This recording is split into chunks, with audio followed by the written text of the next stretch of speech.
to the bedroom. Then I'll take you to meet Miss Bannister." They crept into the room. Heavy curtains drawn across the tall window made the room appear dark, but Nell could make out 2 beds arranged at right angles to each other. A large chest of drawers stood against the wall. A fire burned in the grate, protected by a colourful fire screen. Nell saw a small child asleep in the bed nearest the window. That surprised her. She understood the child she was to nursemaid was 5 years old. Where she'd come from, boys of 5 were worked to exhaustion and beaten if they stopped work or answered back. They'd be expected to do a full day's physical work as well as having lessons. They couldn't sleep in the afternoon. She realised working here would be very different. "Best not to wake him," Jenny said. "Miss Bannister will be cross if her afternoon is disturbed before she's finished her tea." Nell didn't have much to leave. All she possessed were the clothes she stood up in. The dress, undergarments, stockings, boots and shawl provided when she left Salvation Hall House. A bar of soap, a comb and a book she'd been allowed to take. She put them in the chest of drawers and laid her shawl on the bed. A cheval mirror stood in front of the wardrobe and several chairs were grouped around a low table. She glanced in the mirror, bit her lips to bring a little colour, removed her bonnet and smoothed her chestnut hair. The wind had brought a glow to her cheeks, and she hoped she looked presentable enough to please the governess. She paused for breath, squared her shoulders, and followed Jenny to meet the woman who would be in charge of her future. The nursery playroom, next to the bedroom, was light and airy. A dappled rocking horse stood in front of the window, where a sliver of sunlight penetrated the lacy curtains. Various toys were spread over the rug, as though a sudden interruption had called their owner away. Nell couldn't help but compare the luxury afforded to the child here to the deprivation of the workhouse children. A rock hardened in her stomach, as it always did whenever she thought about those children.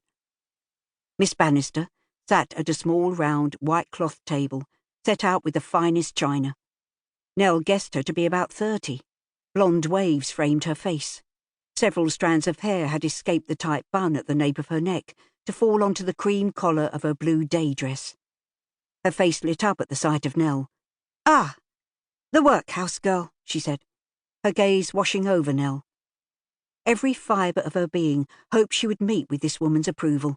If not, she'd be sent back until another job came along. Miss Bannister smiled. "Please come and join me. I was just about to have tea." Nell eased herself into the chair opposite the governess, horribly aware that if she was to be working under her, it would be as well to make as good an impression as she could. "Now, you must tell me all about yourself. Do you have a name? What do they call you, and how old are you?" In the workhouse, she'd been girl number 27, but she could still remember when she was called Nell, and she lived with her mother many years ago, in happier times. It was something she'd vowed never to forget. "Nell," she said. "My name is Nell Draper, and I'm 16. Miss Bannister poured the tea and said, "My brother is on the board of guardians. They speak very highly of you." Really? Nell thought. That was another surprise. She was always getting into trouble for cheeking matron or speaking up for those too sick to work. "I believe they have given you a reference?" Nell pulled the letter she'd been given from her pocket and handed it to the governess, who read it while Nell sipped her tea, her heart pumping. Miss Bannister nodded. "Excellent," she said. "They say you have a way with children, are not afraid of hard work, and excel at obeying orders. Is that correct?" "Yes, miss." So that's what the master had told them. She hoped the shock she'd felt at hearing the words hadn't registered on her face.